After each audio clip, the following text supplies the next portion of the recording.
The Trump team taking shape, but already there's some controversy over his pick of former Breitbart head Steve Bannon to be a top advisor. Will it clash with Trump's other big pick, the RNC Head Reince Preibus, who represents the establishment?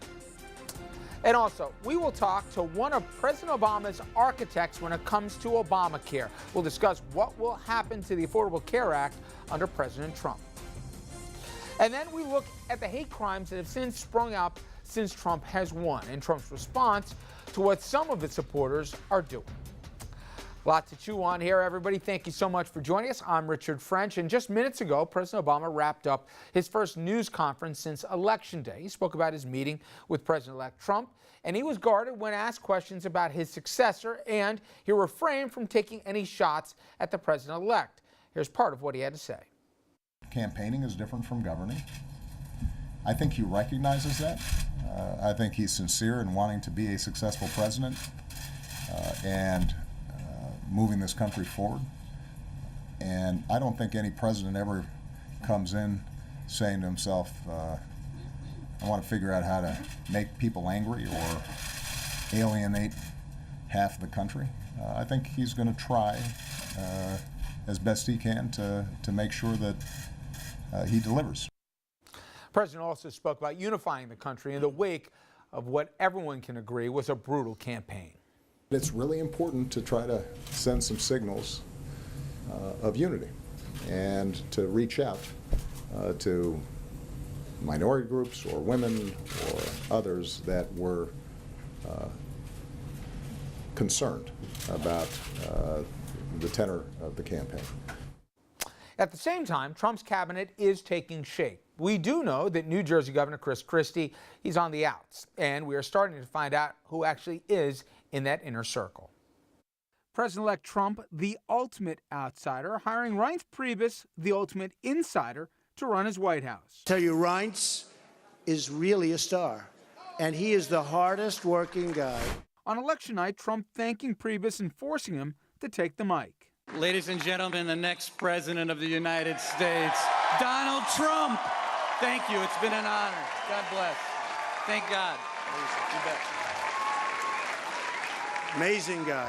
But during the primaries, Trump felt a much different way, locked in a constant battle with the RNC chairman about the way that he was being treated by the establishment in the party. The bottom line is the RNC is controlled by the establishment, and the RNC is controlled by the special interests and the donors. And that's too bad, because that's not good for the and that's why the Republican Party for president has lost so much for so long. But another Trump hire may calm those Trump loyalists suspect of the previous pick, Stephen Bannon, the one-time Goldman Sachs banker and until recently executive chairman at Breitbart, a right-wing opinion and news site. Bannon is considered a leader of the so-called alt-right movement. A number of organizations, including Council on American Islamic Relations and the Anti-Defamation League, denouncing the hire overnight. The ADL saying in a statement, "It is a sad day when a man who presided over the premier website of the alt-right, a loose-knit group of white nationalists and unabashed anti-Semites and racists, is slated to be a senior staff member in the People's House." Bannon, who left Breitbart to join Trump's campaign in August, actually got top billing in the Trump release. He moves from campaign chairman to White House chief strategist and senior counselor. I'll just give some context here to give an idea of what Breitbart is all about. Here are just some of the headlines from when Bannon was there. Among them, birth control makes women unattractive and crazy. Gabby Giffords, we all know, the Arizona then congresswoman who was shot at a rally, saying the gun control movement's human shield. He also called Bill Kristol a renegade Jew. He said that trannies have higher rates of HIV. And this one saying the Confederate flag proclaims a glorious heritage. All right. With that, let's bring in our panel. We have former Democratic New Jersey Congressman Steve Rothman, Dominic Carter, political journalist and author, Jerry McKinstry, managing director of the November Team, a Republican-leaning political consulting group. Guys, thanks for the time.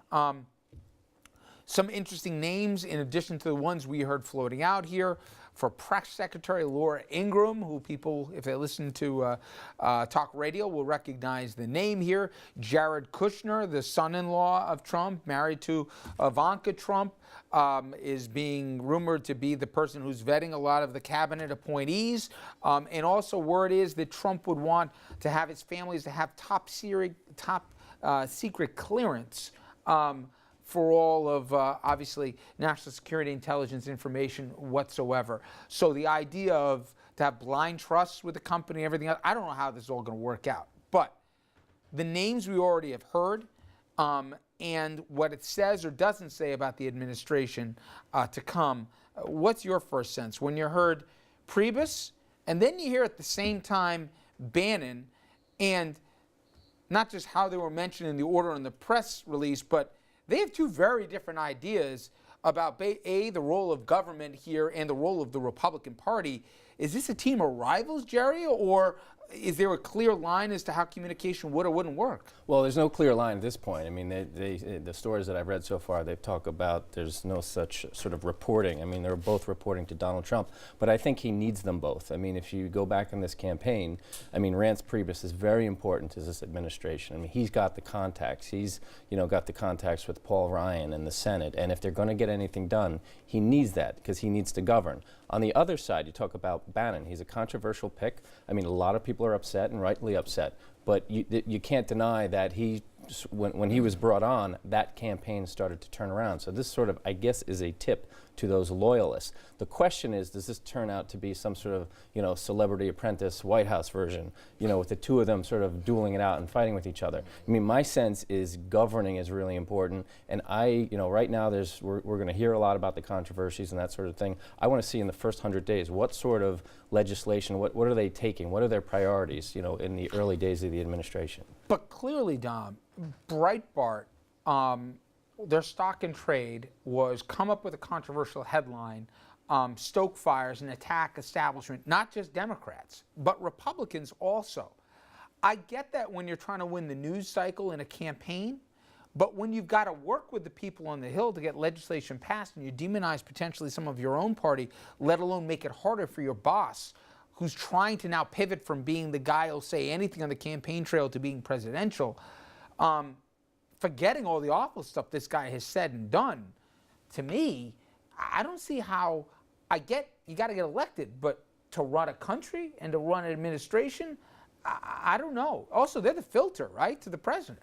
It's Trump's version of, I won the election, I'm going to do it the way I want to. Conventional politics, again, out the window. You asked about the requirements and the polarizing opposites that these two are.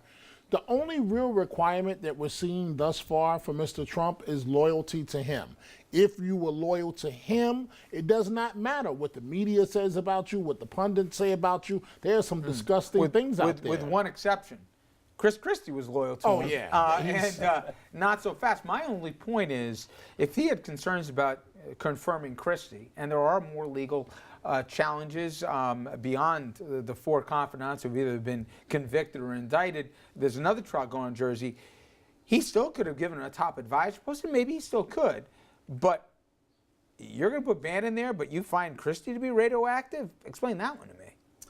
Well, as you remember, Chris Christie, when he was U.S. Attorney in 2004, sent Ivanka Trump's husband, Jared Kushner's father, to prison. And Jared Kushner didn't forget. And that goes beyond the problems with Bridgegate. He had a prominent role during the campaign, though, Steve, well, including in the general. That was enough to get him elected. Now Trump is elected.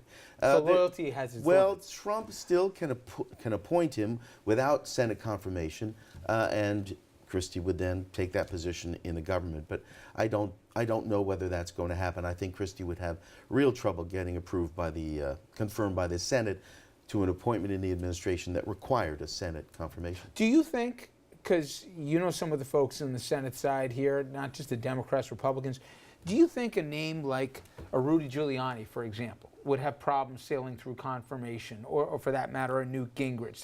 They'll both bring their respective baggage. Is it more just controversial or actually troubles getting some of these folks confirmed? I think Giuliani would have more trouble than Gingrich. Gingrich, of course, served in Washington in the House of Representatives, was Speaker for a little bit before he had to resign over ethics problems that had to do with marital infidelities, all at the same time while Gingrich was leading the charge against President Clinton's impeachment for marital infidelities and lying about it under oath. I think Giuliani is different. He's more of a stranger to a lot of the folks on the Hill. And frankly, I think Giuliani in the campaign, while he was a very effective surrogate and advocate for Trump and Trump's positions, he threw a lot of sharp elbows and worse on the way to Trump's victory. Jerry, what I come back to is, and we're going to talk more about some of the protests we've seen around the country and some of the ugly stuff we've seen. I just think if you have a Bannon there, and his job is to be a provocateur, and he's never, it's not his job to know limits. Say anything you got to do to get your opponent off their game. That's fun, unless the stock market's going to be impacted by what you're going to say, or world leaders are going to get itchy here, or whatever else. You could argue that if he has the right voice in his ear, on his own terms, he could decide how he was going to communicate with what's going on out there and define himself. But if you have somebody else who's just going to say, enemy, either you're with us, you're against us, again, that works in a campaign, but does that work when governing? And does that also risk alienating some of the same Republicans who I got to imagine, they say he won, but I don't know what I'm getting here just yet. I'm going to keep this romance at a distance before a full embrace. No, you're right. I mean, I think it comes down to what does he do? What does he do in the first year? I mean, and to your point, I mean, Bannon is not the press secretary. He's not getting up in front of a mic every day and spouting off and talking.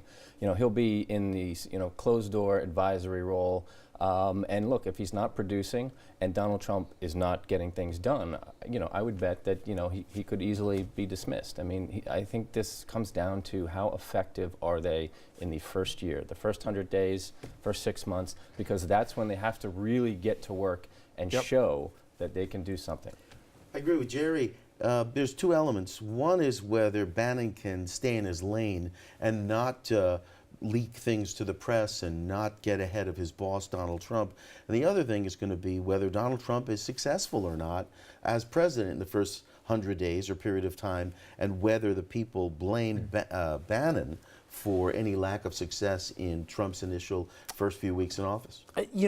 One thing about the inner circle, Dom, that I'm sure you guys saw 60 Minutes like I did last night, but this first family thing, again, the wife and the kid off limits, but the other kids now are all supposedly the closest of confidants, and they're not 12 and 13. The idea that you're populated by rocket scientists here who are going to be, Washington savants who know the policies ins and outs, and they're going to have, access to, security briefings, forgetting about that they said they're going to run the company and everything, but yet will also have, a complete path to the president. There's a reason why we have blind trusts and stuff in this country, so we don't have conflict of interest, especially since we still haven't seen the tax returns, so we don't know. But forgetting about facts getting in the way of this, the kid gloves are going to come off now. Nobody attacked families maybe they did a little bit, but not for real. Administration, they're going to go after these kids here if they're foreseen as being meddling, as being in the way. You don't even have to source things anymore. I'm predicting here, this will not end well. You want to keep the son-in-law around or one of the kids? You can't have a whole family affair here. It's not a way to run a government, especially with all the open-ended questions about what you're getting. Most people would agree with you, but an unconventional candidate, thus unconventional ways. We may not like it, but Trump has clearly said, I'm doing this my way, whether you like it or not. And I think that, frankly, Richard, that he's going to get a honeymoon like any other president for the first roughly 100 days. Yeah. Did I remember that honeymoon for Obama? What did McConnell say? That's our first job, right? Yeah, but I really think he's going to get a honeymoon. And if he comes out the gate with an infrastructure plan that puts people to work, I don't know. I've already heard contradictions, though, already on stuff like where he was as a candidate on abortion versus where he is. Where he is a candidate on deportation of 12 million people, now it's 2 or 3. Where he is on a whole host of things here. We're going to get into that. Now, coming up next, we have seen a spike in hate crimes and harassment since last Tuesday night, Wednesday morning. We're going to take a look at some specific examples and how bad it's gotten and what I think the commander-in-chief in waiting ought to do. Stay with us.